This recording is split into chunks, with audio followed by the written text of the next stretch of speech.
Saudara-saudara yang kasih dalam Tuhan, saudara tadi sudah berani nyanyi ya. Jadi nyanyi minta Tuhan mengubah kita. Jikalau saudara sudah berani nyanyi, konsekuen dong. Betul enggak? Harus konsekuen lah. Betul enggak? Nah, kalau konsekuen ya ngalami. Lah ya tak? Lah cuma ngobah cuma konsekuen tapi di sini tapi tidak mau ngalami. Lah buat apa? Ngalami. Dan Yesus paling senang kalau orang itu benar-benar mau ngalami. Itu paling senang Yesus. Sebab apa? Kerap kali saya katakan saudara, kekristenan itu bukan sekedar agama. Kekristenan itu adalah mengalami secara pribadi dengan Yesus. Itu Kristen. Kalau saudara tidak ngalami, saya meragukan kekristenan Anda. Kenapa? Yesus berkata kok, itu firman loh, bukan saya loh. Yesus berkata, apa gunanya engkau berteriak kepadaku Tuhan, Tuhan, tapi engkau tidak melakukan firman-Ku. Jadi tidak ada gunanya.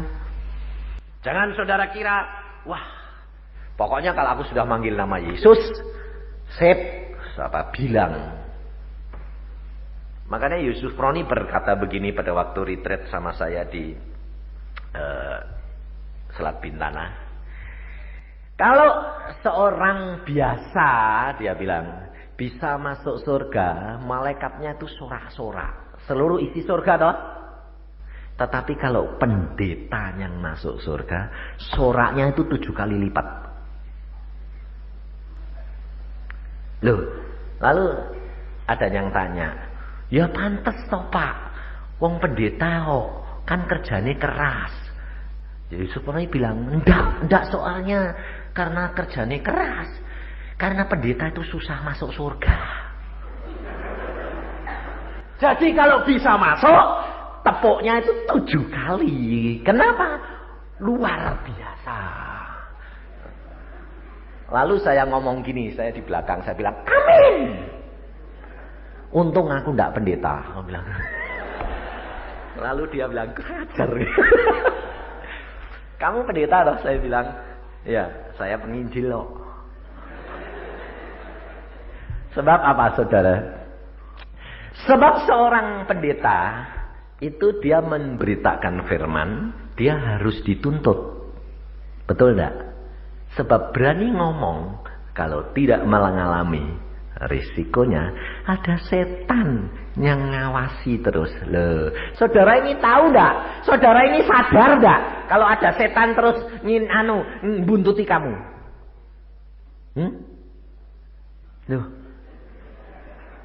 Loh, kamu ini enggak sadar kalau ada setan terus buntuti kamu? Hah? Loh, payah kamu ini. Pantesan hati orang Kristen ini tidak pernah siap-siap. Lah iya toh. Karena apa? Karena saudara tidak sadar. Alkitab yang ngomong bukan saya. Loh, coba baca di dalam suratnya Rasul Petrus.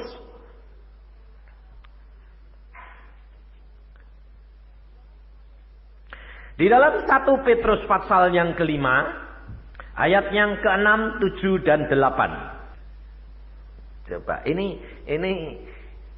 jadi relax ya ini ya, relax loh ini. Ini sarjana-sarjana itu relax saja.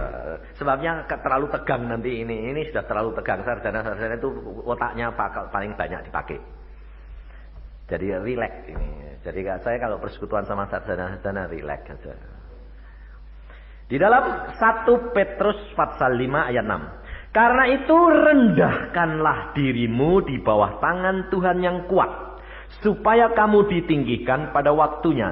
Serahkanlah segala kuatirmu kepadanya, sebab Ia yang memelihara kamu. Sadarlah. Loh, saudara ini sadar pada? Sadarlah.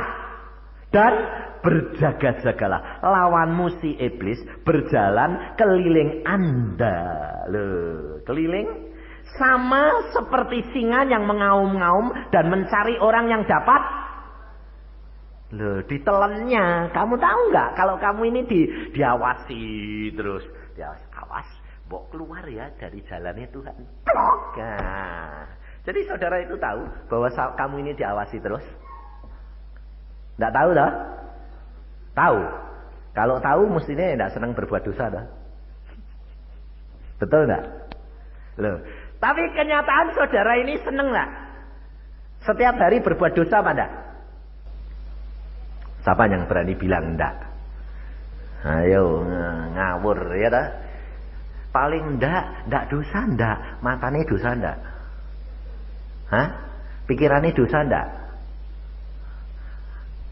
Saudara tahu bahwa kita kerap kali setiap saat itu mudah jatuh. Dan kita harus sadar. Maka Yesus berkata, berjaga dan berdoa sadar. Supaya apa? Supaya kalau kamu sudah mulai keluar, kamu berkata, ampun Tuhan. Nah, setannya belum nuntut Tuhan, kamu sudah bilang, ampun Tuhan. Setannya datang, Allah, anakmu mana? Sudah minta ampun no. Bubar, sudah disetip. Saudara. Itu caranya, saudara tahu. Maka dari itu kehidupan kekristenan ini saudara, kita harus benar-benar alami secara pribadi. Kita tadi nyanyi, ubahkan aku, dia ubahkan aku menjadi sama dengan gambar Yesus. Lah, Allah menjelma menjadi manusia, jadi kamu harusnya sama dengan manusia Yesus lah. Nah, ini loh saudara, saya paling setuju nyanyian itu. Kenapa? Karena kalau saudara belajar kepada seseorang, saudara akan nyontoh orang itu. Iya lah. Contohnya seorang anak bayi yang diasuh oleh susternya. Bapaknya diem, nggak pernah buka mulut, mamai diem, susternya cerewet. Kira-kira anaknya bakal diem atau cerewet? Cerewet. Sampai 5 tahun, terus dijak pesta ambek mamai. Ngucah terus. Lalu teman-temannya bilang, loh ini anaknya siapa? Anakku. Loh, lah kamu diem, bapaknya diem, kok anakmu kayak gini cerewet? Ini anaknya siapa? Apa tidak salah ngambil di rumah sakit? Lalu susternya bilang apa? Bilang susternya cerewet toh. Betul nggak? Hah? Lah kamu ini diasuh siapa? Hah? Kamu diasuh siapa? Hah? Loh, kamu anaknya Yesus enggak? Hah? Anaknya Yesus. Tapi watakmu kayak siapa? Kayak Yesus enggak? Belum toh? Belum toh, jujur, belum toh? Belum toh? Nah, jadi sementara ini yang ngasuh kamu siapa? Loh kok tak tanyai kok ketawa kamu? Yang ngasuh kamu siapa? Ayo jujur coba, siapa yang ngasuh kamu? Hah?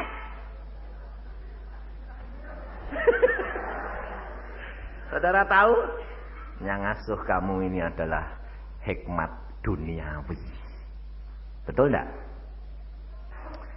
Ilmu pengetahuan, kepandaian, lalu segala filsafat-filsafat dunia ini yang kita pelajari, itu yang mengasuh kita akhirnya menjadi kita seperti mereka, tidak seperti Yesus. Saudara tahu? Maka dari itu kita harus kembali, kita harus mengalami brainwashing, dicuci kembali untuk kembali sama dengan Bapa kita, Yesus Kristus Tuhan. Kalau saudara tidak mau, saudara tidak bisa. Bagaimana caranya? Nah ini saudara. Seseorang yang dicuci otaknya harus didrill terus. Dengar. Makanya saya katakan, baca Alkitab. Karena ini firman daripada Yesus. Jikalau engkau mendengar. Dan kalau baca Alkitab, ngomong. Supaya telingamu dengar. Dan kamu akan mengalami perubahan. Tapi memang orang pintar itu susah, saudara. Yesus berkata apa? Orang kaya susah masuk surga, termasuk orang Sebab apa? Tak bukti sekarang. Jangan kira kalau Yesus berkata orang kaya susah masuk surga itu tidak termasuk orang pintar. Itu justru orang pintar-pintar. Contohnya apa? Orang yang kaya itu yang datang kepada Yesus. Orang muda yang kaya datang kepada Yesus. Itu orang salah satu ketua. Artinya dia pemimpin daripada bangsa Yahudi. Kalau orang itu jadi pemimpin, pasti pintar. Sebabnya apa? Saudara kerap kali bilang apa sama anak-anakmu? Nak, jadi pintar supaya nanti kaya, betul enggak? Hah? Nah, satu. Kedua, orang yang kaya pasti pintar ngakali. Betul enggak? Jujur, betul enggak? Hah? Loh, kalau enggak pintar, enggak ada yang diakali. Nah, kalau enggak ada yang diakali, enggak bisa cepat kaya. Halo. Jujur, saudara. Sekarang yang menderita di dalam Indonesia ini yang pintar atau yang bodoh?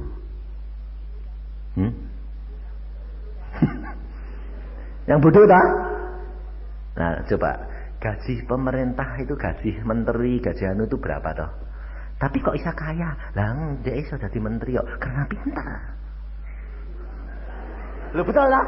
Lalu pintar, akalnya banyak.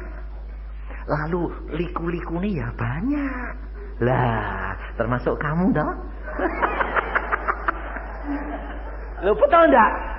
Ada dokter, loh, dokter coba. Dokter itu pintar enggak?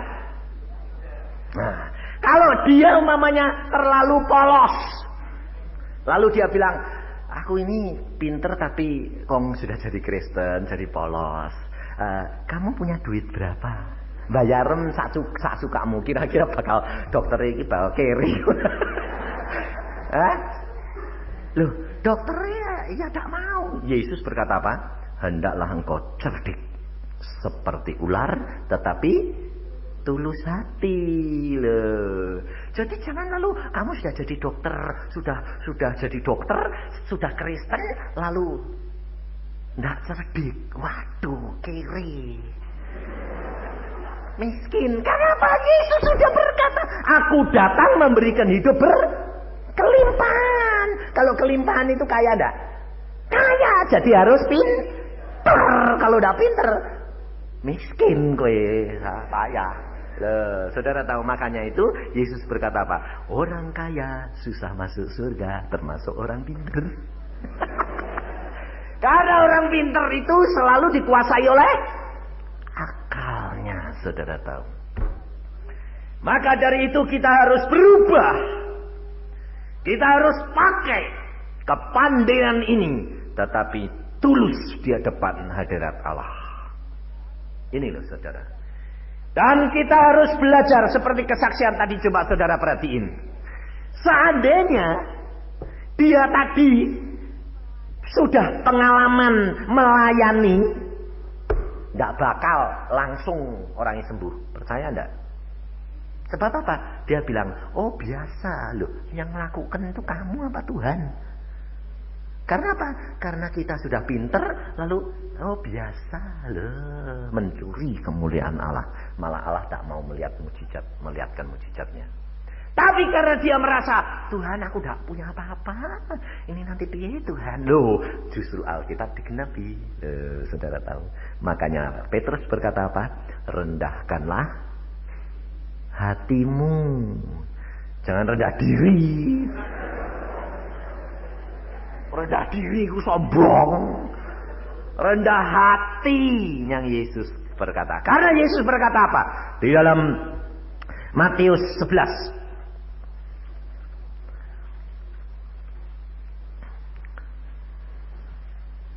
Makanya saya katakan kepada saudara, baca Alkitab, baca Alkitab. Tapi sarjana ini kalau suruh baca Alkitab susah, waktunya no time. Waduh, susah. Firman Tuhan di dalam Matius pasal 11 ayat 28. Marilah kepadaku semua yang letih, lesu dan berbeban berat, aku akan memberi kelegaan kepadamu. Pikulah 29, pikulahku yang kupasang dan belajarlah padaku. Loh, Alkitab yang ngomong bukan saya. Saudara tidak boleh belajar dari orang hamba Tuhan, tapi belajar dari Yesus. Mengapa? Karena aku lemah lembut dan rendah hati, dan jiwamu akan mendapatkan ketenangan. Saudara tahu, kita harus belajar dari Yesus. Dan pada malam hari ini kita benar-benar mau belajar. Kita mau belajar dari Yesus pribadi. Coba kita perhatikan Rasul Paulus, saudara. Rasul Paulus itu adalah seorang Farisi. Rasul Paulus itu adalah seorang cendekiawan. Dan dia belajar dengan Gamaliel. Gamaliel itu guru yang top di Israel. Kira-kira kalau ada satu orang yang top, paling pinter, paling jago, guru paling hebat seluruh Indonesia. Kira-kira kalau belajar sama dia, les sama dia, bayarnya mahal enggak? Hah? Kira-kira yang bisa bayar siapa? Hah? Orang kaya. Betul enggak? Paulus kaya. Karena apa? Dia berguru dengan Gamaliel. Dia jenius. Makanya pada waktu dia melihat Stefanus dianiaya, dilempari batu, dia bilang, oh, ini cocok, ini cocok. Kenapa?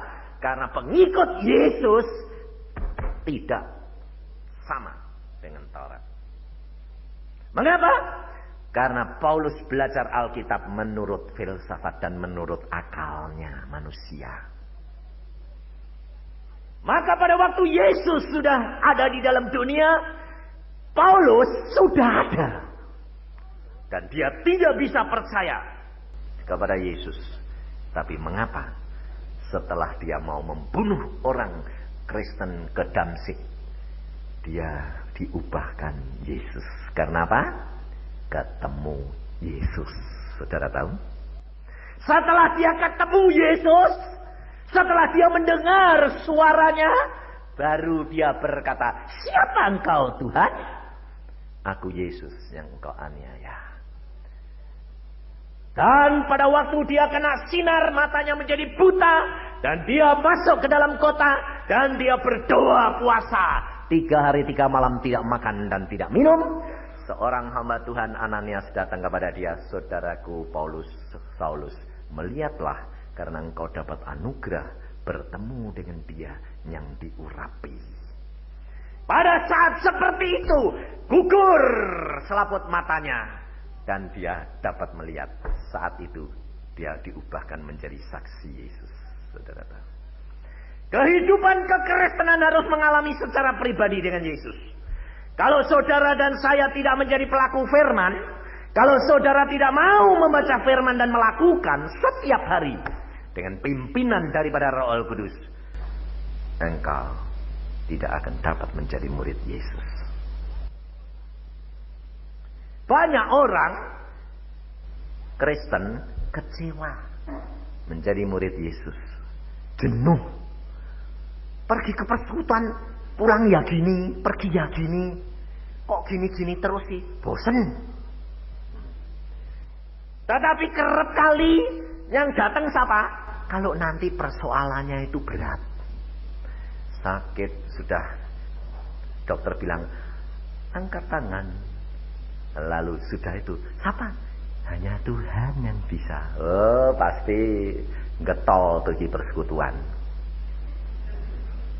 Betul enggak? Hah? Ayo. Kalau masalahnya sudah banyak, sembayangmu tambah banyak enggak? Kalau kamu diberkati, semua sehat, semua keluarga baik, sembayangnya tambah banyak apa sedikit? Hah?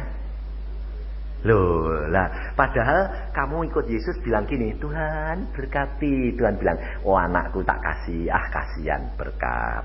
Kasih berkat. Minta sehat, kasih sehat. Tuh, ya dah. Tapi kalau sudah itu semua, Tuhan terima kasih, lupa. Lalu bapaknya datang, Yesus datang, lu anakku mana? Oh, udah datang. sibuk ngurusi berkate.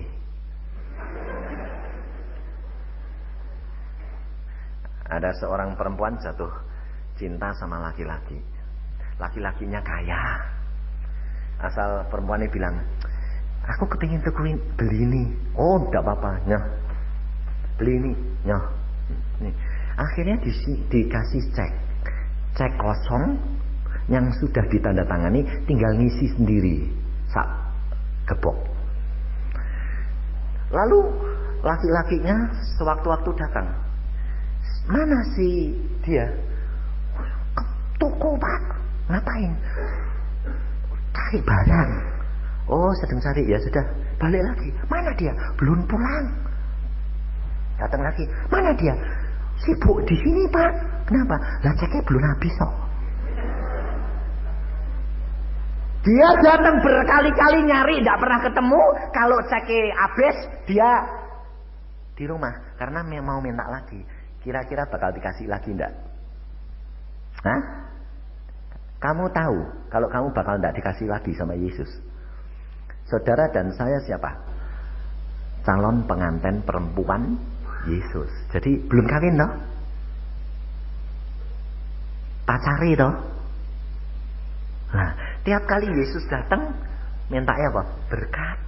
Dikasihi. Tapi sibuk dengan berkatnya. Yesus datang mana? Sibuk, Pak. Yesus datang, oh jadi kayak tak kait berkat terus itu nanti piji terus ya. Nggak tahu mampir ya. Nggak tahu sembayang ya.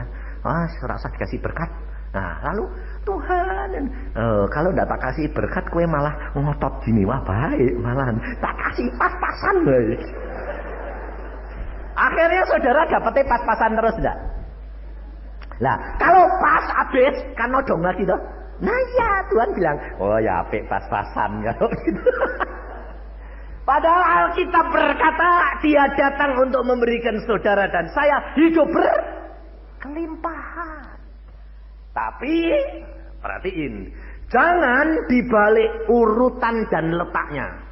Saudara untuk mencapai semuanya itu harus hidup berkenan kepada Dia. Bagaimana kita harus menjadi orang yang dikasihi oleh Allah dan manusia. Jangan dibalik. Jangan dibalik ini. Bagaimana supaya dikasihi oleh manusia dan Allah. Nah ini kerap kali. Contohnya saudara. Panitia-panitia ini loh. Kalau ngadakan persekutuan itu yang dipikiri apa yang Allah suka atau bagaimana bisa narik orang. Ayo, sebabnya apa? Kalau yang datang banyak, hatinya ayem. Loh, saudara sendiri kalau pergi persekutuan, wah lah kok sedikit ya. Nah, lebih senang banyak. Kalau banyakan, rame kan senang dah. Kenapa? Imanmu iman rombongan. Makanya kalau sembayang bareng itu kuat. Tapi coba sembayang sendiri, kuat sejam. Ayo, baru 5 menit, wah geringingan, kebel. Apa itu saudara tahu? Makanya saya berkata, banyak orang tidak mau mendahulukan Yesus. Karena apa? Karena dia tidak tahu rahasianya. Saya tadi baru ngomong sama Pak Stefanus. Bangun pagi itu luar biasa. Saya lakukan 25 tahun. Yesus yang ngajar. Yusa, bangun pagi. Tepat waktunya. Aku akan lihatkan kemuliaanku kepadamu dan berkat-berkat kepadamu. Orang yang bangun pagi semua bilang gini, hebat ya Pak Yusa, luar biasa. Iya, saya yang ngalami, sudah dapat sarinya, saya cuma kasih kamu. Saya yang ngalami setengah mati. Saya bilang, tahu nggak? Saya bilang, kamu cuma mau sarinya saja. Tapi ternyata orang lain tidak mau melakukan. Biarin, yang masuk neraka dia bukan saya. Maka dari itu saudara, kita harus belajar benar-benar dari Yesus. Yesus sendiri bangun pagi. Padahal dia tidak ada waktu untuk meletakkan kepalanya. Tapi tiap pagi dia bangun. Alkitabnya ngomong di dalam Markus 1 ayat 35. Jelas di sana dikatakan. Di dalam Markus pasal yang pertama ayat 35. Padahal Tuhan Yesus tidak punya waktu untuk meletakkan kepalanya. Bagaimana sibuknya Tuhan Yesus, tetapi dia tiap pagi bangun pagi-pagi. Di dalam Markus pasal 1 ayat 35 saya bacakan. Pagi-pagi benar, waktu hari masih gelap, Yesus bangun dan pergi keluar. Yesus pergi ke tempat yang sunyi dan berdoa di sana. Tapi saudara kalau disuruh bangun pagi bilang apa? Berat Pak, berat. Lah kalau kamu bilang berat Pak, Yesus berkata apa? Setiap orang yang mau mengikut aku dan menjadi muridku, dia harus menyangkal diri. Kalau kamu tidak menyangkal dirimu, kamu tidak layak menjadi muridku. Nah, kamu bilang, Tuhan berat. Yesus bilang apa? Berkata ya, berat. Tapi kalau engkau berani bayar harganya, berkat akan dicurahkan luar biasa. Ada seorang pemuda. Pemuda ini kanker. Kankernya bukan kanker ringan, stadium keempat. Jadi kira-kira kalau dokter, ini ada dokter di sini nih. Kalau stadium keempat ini sudah menuju kemana itu? Hah? Game. Ngomongnya dokter loh ini yang ngomong. Nah, karena game, jadi sudah tidak bisa makan, tidak bisa segala, tidak bisa sudah. Cuma tinggal diinfus. Tinggal tulang kulit, gundul, karena obat kanker itu nyebabin gundul, rontok semuanya. Dari gundul, tinggal di tempat tidur gitu toh. Lalu ditanya, anak muda, kamu sakit apa? Tante, aku ini tinggal nunggu mati. Kenapa? Kanker. Terus dokter bilang tidak ada apa-apanya, tinggal tunggu saat. Lah yang kamu nanti kenapa? Lah ya apa mau minum ndak bisa, makan ndak bisa, segala ndak bisa. Kasih ibuku. Ada satu yang bisa menolong kamu. Yesus namanya. Siapa itu Yesus? Karena dia dari agama Konghucu. Siapa itu Yesus? Ini bata, timbang kamu nganggur, ndak ada yang dia pikirin apa? Bata. Ya, dibantah sama dia. Loh, kok luar biasa ya. Ada namanya Yesus kok lumayan ya. Wah, karena tidak ada kerjaan nih. Ini insinyur loh ini. Baca terus. Kok ya rame ya. Lama-lama dia bilang gini. Aku kok haus. Suster, nggak minum sih suster. Haus. Suster ini ya. Robot tinggal ngambil ya. Dia kan tahu sebetulnya ini orang tidak bisa makan, tidak minum, minta kasih. Wah, saking kesengsem ini, dia ambil minum. Suster balik loh. Loh, minumnya kemana? Loh, saya tak minum kok. Loh, kok aku bisa minum ya? Loh, saudara tahu sebab apa? Saudara tahu? Pikirannya tidak melekat kepada penyakitnya, dan dia sudah dengar dari dokter tidak bisa makan, tidak bisa minum. Ini sudah diprogram di otaknya, tidak bisa makan, tidak bisa minum. Pada waktu ini programnya hilang, kesengsem Yesus, minum. Saudara tahu? Ini kuncinya tahu sekarang? Loh, kuncinya tahu? Jangan terpancang pikiranmu di dalam masalahmu. Karena segala perkara bagi Yesus mungkin, bagi kamu tidak mungkin. Saudara tahu? Kalau saudara berkata, tidak bisa, tidak bakal bisa. Karena segala gerakan tubuh ini dikontrol oleh otak kita. Saudara tahu? Setelah anak muda ini minum, dia membaca terus perjanjian baru ini. Waduh, hebat ya, mujizat bisa terjadi. Sembuh bisa, waduh ini. Suster, apa? Minta bubur suster. Susternya bilang, oh, kamu bisa minum? Habis, ambil bubur sih suster. Suster ini ya tidak tanya dokter ya, kurang ajar lah. Ambil bubur, dia Makan. Habis buburnya. Waktu sore pemeriksaan kontrol visit dokter. Loh, kamu minum apa? Air. Kamu makan apa? Bubur. Bisa makan. Bisa itu, enggak tahu, habis. Loh, siapa yang ngasih obat? Ini loh, buku ini loh. Saya yang baca itu kesengsem. Terus kok rasanya haus, tak minumi bisa.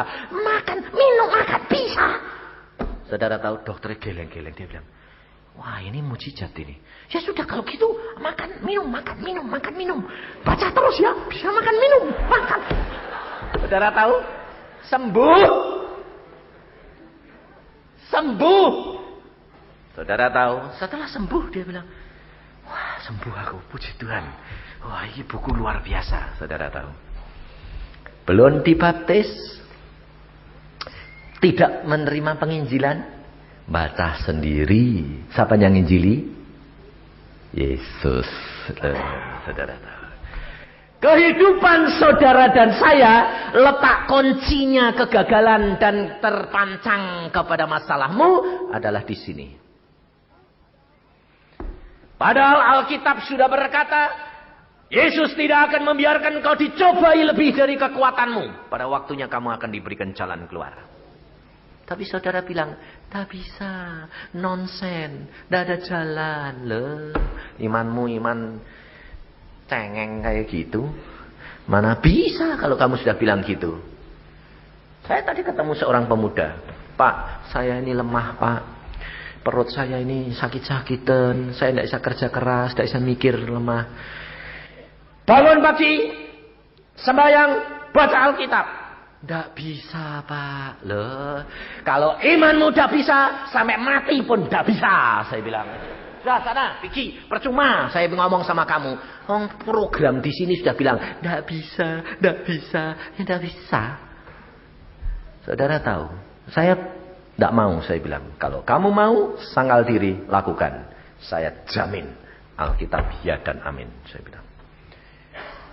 Dan anak muda ini, dia sudah sembuh, saudara. Tapi tetap kurus, tetap gundul terus. Bayangin. Sampai akhirnya saya bilang, saya khotbah, kamu kenapa sih? Kok pucat, kurus, gundul kayak gitu? Umurmu berapa? 25 pak. Lah kenapa? Loh aku ini baru sudah sembuh kok. Lah sudah sembuh kok, tetap gundul, tetap kayak jelangkong gitu, aku bilang gitu. Berapa lama? Sudah setahun pak, setahun. Gundul terus, jalannya ya gini terus. Lah kok ya kayak kongkong gitu, aku bilang itu. Loh pak, lah bagaimana pak? Kamu percaya Yesus enggak? Percaya loh, saya sembuh karena baca Alkitab kok pak. Cerita dia gini, oh ya. Lah jangan berhenti di situ. Terus bagaimana? Lakukan. Loh lakukan apa pak? Kamu baca Alkitab, Yesus pada waktu dia menyembuhkan orang, dia ngomong sama siapa? Dia ngomong sama kamu toh. Loh, orangnya itu. Orang yang sakit kusta 10. Yesus berkata, kamu pergi ke tempat imam, tunjukkan dirimu bahwa kamu sudah tahir. Loh, Yesus ngomong sama siapa? Sama orang itu. Lah ya, lah kok kamu nggak niru Yesus ngomong sama kamu? Loh bagaimana? Loh, kamu percaya Yesus enggak? Percaya. Lah kalau Yesus kamu percaya Yesus, berarti Roh Kudus ada enggak? Lah saya tanya, Yesus kalau dia ngomong sama orang yang sakit kusta itu, yang ngomong siapa? Yesus atau Roh Kudus? Coba baca. Di dalam Yohanes 14. Di dalam Yohanes 14 ayat yang ke-10. Tidak percayakah engkau bahwa aku di dalam Bapa dan Bapa di dalam aku? Apa yang aku katakan kepadamu tidak aku katakan dari diriku sendiri, tetapi Bapa yang diam di dalam aku, dialah yang melakukan pekerjaannya. Loh. Jadi kalau Yesus ngomong, Yesus membuat mujizat, Yesus berkata-kata, siapa yang berkata? Bapak diwakili siapa? Roh Kudus yang ngomong. Lah kalau saudara dan saya percaya Yesus, yang ada di dalam diri kita siapa? Roh Kudus. Lah kenapa kamu tidak lakukan? Melakukan bagaimana, Pak? Baca di dalam Yohanes 14 ini ayat yang ke-12 dan 13 dan 14. Aku berkata kepadamu, sesungguhnya barang siapa percaya kepadaku, ia akan melakukan juga pekerjaan-pekerjaan yang aku lakukan. Bahkan pekerjaan-pekerjaan yang lebih besar daripada itu. Sebab aku pergi kepada Bapa, dan apa juga yang kamu minta dalam namaku, aku akan melakukannya. Supaya Bapa dimuliakan di dalam Anak. Jika kamu minta sesuatu kepadaku dalam namaku, aku akan melakukannya. Jadi kalau saudara ngomong dan melakukan segala sesuatu dalam nama Yesus, yang melakukan siapa? Yesus, bukan kamu dah. Nah, lalu bilang, oh gitu Pak. Lah terus alami, bangun pagi, terus buka baju, pakai celana dalam tok, tutup kamar, madep kaca, terus ngomong. Saya bilang, gundul, tumbuh dalam nama Yesus, tumbuh, lakukan, tubuh, omongin, dalam nama Yesus aku berkata kepadamu, tumbuh daging, jadi sehat, jadi gemuk. Lakukan setiap pagi. Biar nanti kalau pelan-pelan Pak, keras. Keras. Lah nanti kalau keluarga saya dengar lalu lihat saya kan dianggap orang gila. Loh, kamu mau dianggap gila atau mau sembuh apa enggak? Saya bilang. Mau. Lakuin. Dianggap gila, biarin. Kalau enggak gila, enggak muridnya Yesus, saya bilang. Lalu dia bilang, "Ya, Pak." Benar? Benar. Karena dia memang sudah hopeless, sudah tidak ada harapan, dia melakukan sungguh-sungguh. Saudara tahu apa terjadi?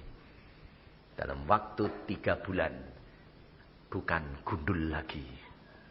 Bukan anak muda yang seperti ngkongkong. Saudara tahu, saya sampai kaget. Saya mimpin persekutuan, orang ini kok cengar-cengir.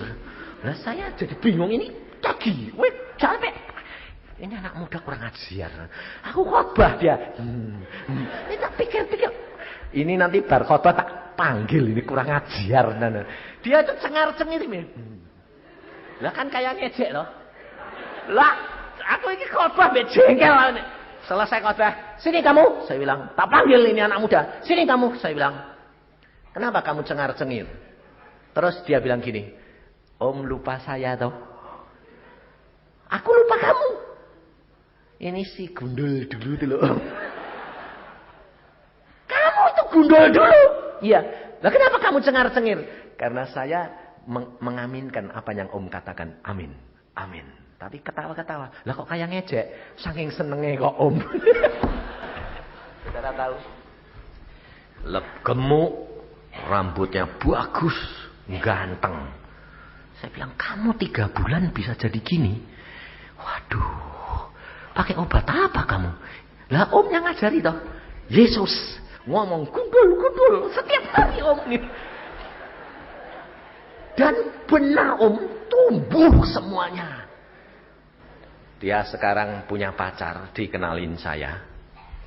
Pacarnya cantik. Saya bilang, Om, calon. Saya bilang sama pacarnya, kamu kenal enggak dulu waktu dia gundul? Tak gitu. Terus dia bilang, saya dulu dengar Om, katanya ada gundul-gundul. Ya dia ini ya Om ya. Seandainya dulu masih gundul sama kerempeng, kamu enggak mau enggak? Wah ya, terus terang ya, maaf Om. Lah kok sekarang kamu mau? Lah sudah berubah kok, bagus kok Om. Sekarang dia mengerjakan real estate, saudara tahu. Dan sampai sekarang, sempurna. Karena Allah kita adalah yang luar biasa. Saudara tahu? Tetapi jangan terpancang dengan masalahmu. Jangan terpancang dengan apa yang menjadi masalahmu. Keluarkan daripada pikiranmu. Sebab kalau engkau tidak mau keluar dari masalahmu itu, engkau tidak akan diselesaikan oleh Yesus. Kenapa? Sebab Yesus kalau mau mengerjakan tidak bisa. Karena dituntut oleh iblis. Pikirannya, percayanya, imannya masih begitu. Loh, saudara tahu? Kita tidak nyadari. Ayub berkata apa? Apa yang aku takutkan justru itu yang melanda aku. Karena ternyata yang kamu takuti itu menjadi imanmu. Loh, saudara tahu? Saya barusan pulang dari Australia. Pada waktu saya pergi ke Australia, anak saya bilang sama istri saya gini, Mama, Tuhan pesen loh Mah, Mama tidak boleh terlalu capek. Kalau Mama capek-capek, kemungkinan umur Mama diperpendek sama Tuhan. Lalu saya bilang, Yang, saya kalau manggil istri saya kan sayang, Yang, gak usah capek-capek Yang. Saya bilang, ya enggak apa-apa. Tapi saudara tahu orang perempuan, yang namanya perempuan, capeknya itu kalau mau berangkat atau kalau sudah berangkat. Mau berangkat toh? Mau berangkat pikirannya, apa ya yang mau dibawa, apa ini, wanu. Terus ngepak. 3 hari kurang tidur, capek luar biasa. Sampai di Australia, baru 4 hari, geledek, jatuh sakit saudara. Saya sakit, saya kaget. Kagetnya apa? Wah, lah ini si orang mau game ini. Dia bilang begini, Yang, dia manggil saya, aku kok gak bisa lihat, buta matanya. Sebab pembuluh darahnya dua-dua pecah. Matanya merah luar biasa, nutup seluruh matanya, gak bisa lihat. Lalu dia bilang, Yang, aku kok gak bisa goyang. Kalau goyang sedikit kok muter seluruhnya kayak orang gegar otak. Dan siapa yang menyetel kaset ini? Saya dengar siang malam setiap saat puji-pujian dan indahnya kayak begini. Saya langsung tahu saudara. Sebab apa? Sebab saya akan melayani orang yang mau mati itu banyak.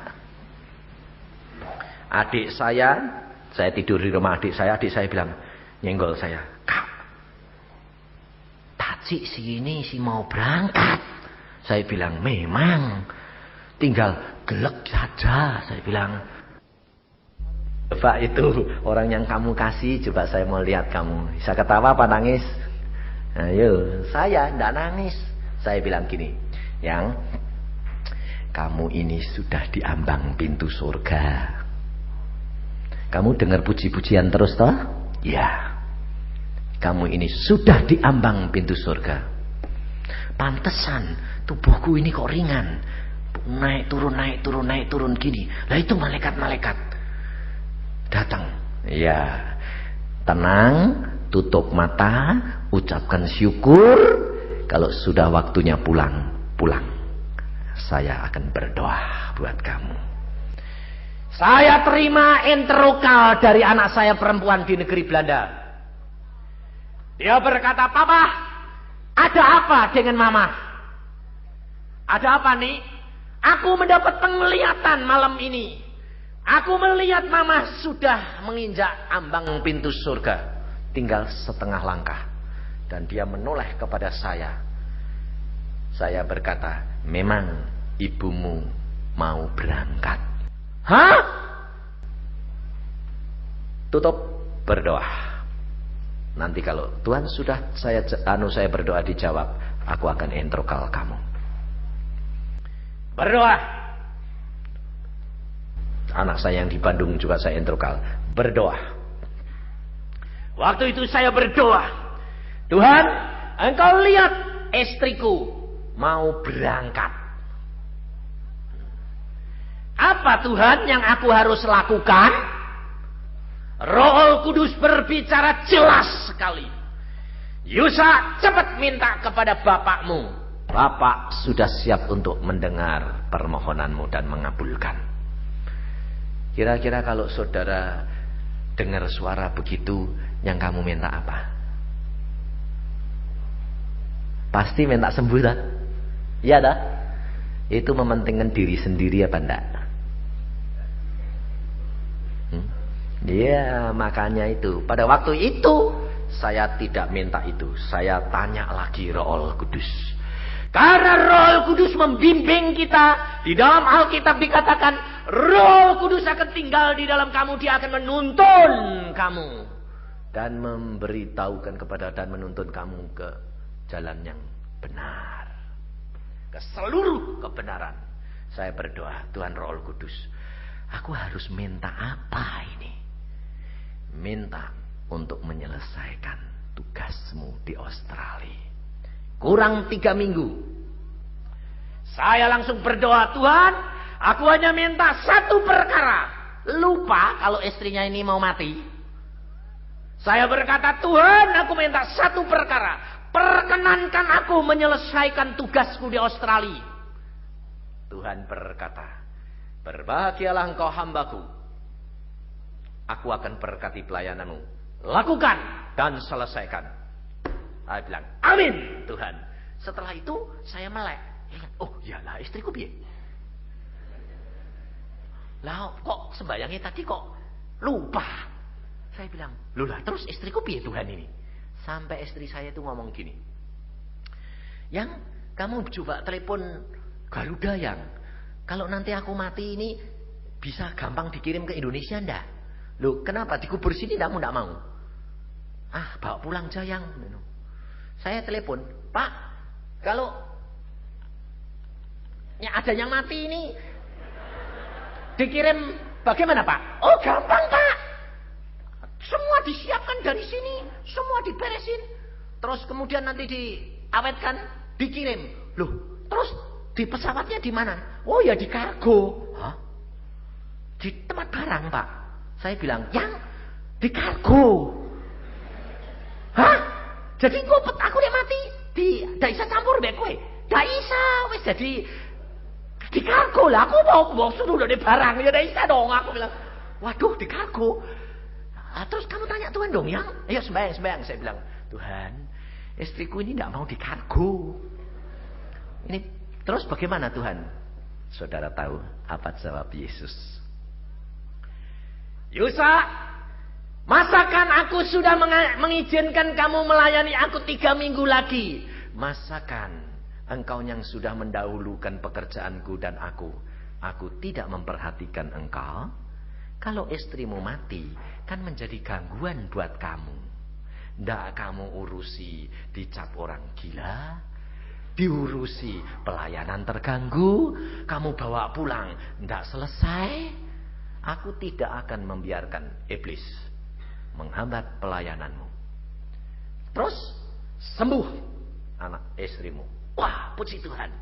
Saya langsung bilang, amin. Yang ndak jadi mati, sembuh. Lalu dia bilang sembuh ya. Tuhan bilang sembuh. 3 hari kemudian pembuluh darahnya ini, pecahnya ini sirep sendiri, hilang sendiri, matanya lihat sendiri, sempurna kembali sampai sekarang. Saudara tahu. Kalau saudara tidak percaya boleh ke Bandung. Ada orang Jakarta ke Bandung, dia bilang gini, tante sehat. Coba ketemu enggak? Oh luar biasa ya. Matanya sehat tante, sehat, sempurna. Saudara tahu. Kenapa engkau takut? Kenapa engkau khawatir? Karena kamu kurang percaya bahwa Allahmu itu segala-galanya bagi engkau. Kita tidak perlu takut dan khawatir. Karena kehidupan kekristenan sudah ada di dalam jaminan Dia. Dan apa saja boleh terjadi. Kalau kita mengasihi Dia, mendahulukan Dia. Yesus berkata, cari kerajaan surga serta kebenarannya. Semuanya akan ditambahkan kepadamu. Saudara tahu?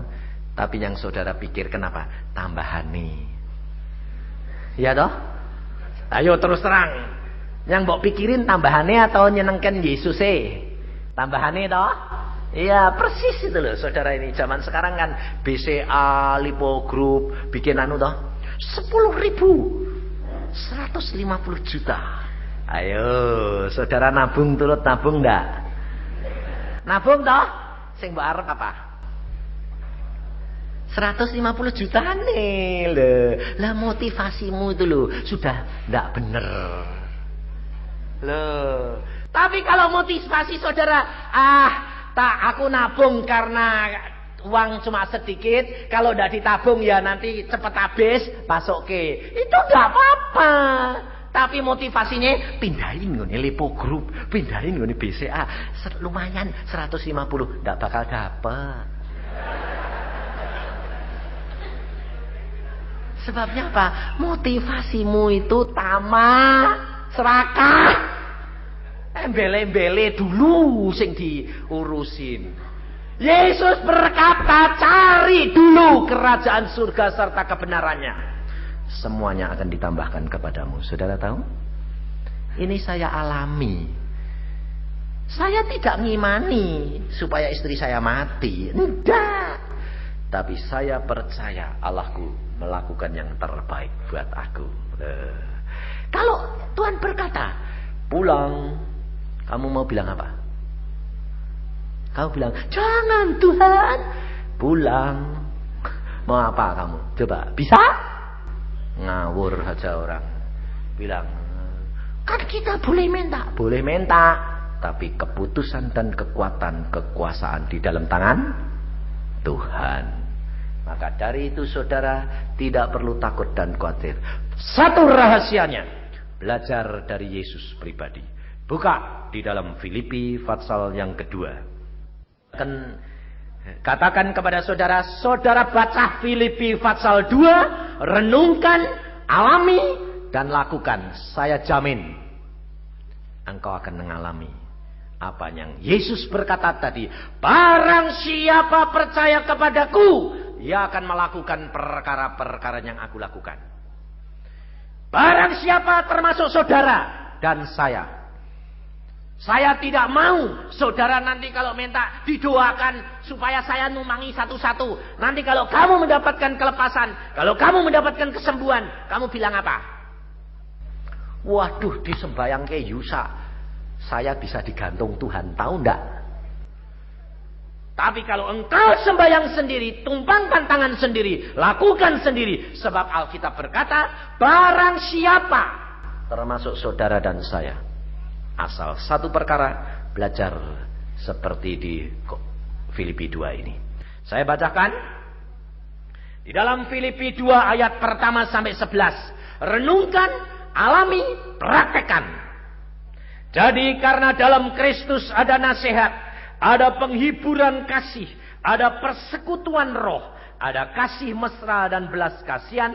Karena itu sempurnakanlah sukacitaku dengan ini. Hendaklah kamu sehati sepikir dalam satu kasih, satu jiwa, satu tujuan, dan tidak mencari kepentingan sendiri atau puji-pujian yang sia-sia.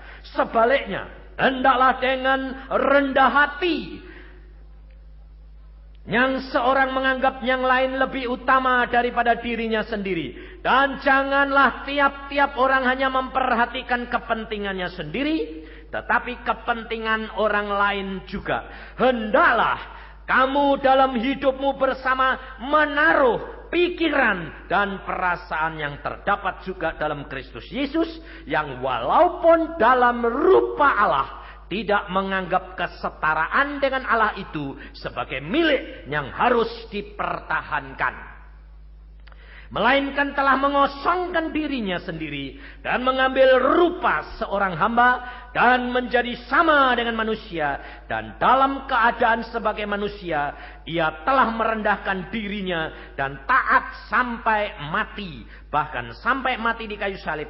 Itulah sebabnya Allah sangat meninggikan dia dan mengaruniakan kepadanya nama di atas segala nama, supaya dalam nama Yesus bertekuk lutut segala yang ada di langit dan yang ada di atas bumi dan yang ada di bawah bumi, dan segala lidah mengaku Yesus Kristus adalah Tuhan bagi kemuliaan Allah Bapa. Rahasianya di sini. Kalau malam ini saudara mau melakukan ini, rendahkanlah hatimu, kosongkan dirimu, Biarkan Yesus yang mengerjakan. Lepaskan pikiranmu dari masalahmu. Akui kebesaran Dia. Roh Kudus menjadi bagian engkau dan Tuhan di dalam engkau. Kita adalah teman sekerja Allah. Tuhan kita adalah Yesus Kristus. Roh Kudus dipakai untuk menolong kita, mengarahkan menuju kepada kebenaran akan tiap-tiap firman Tuhan. Dan saudara akan mengalami kemuliaan Allah dinyatakan dalam hidup saudara dan saya. Amin. Mari kita berdoa.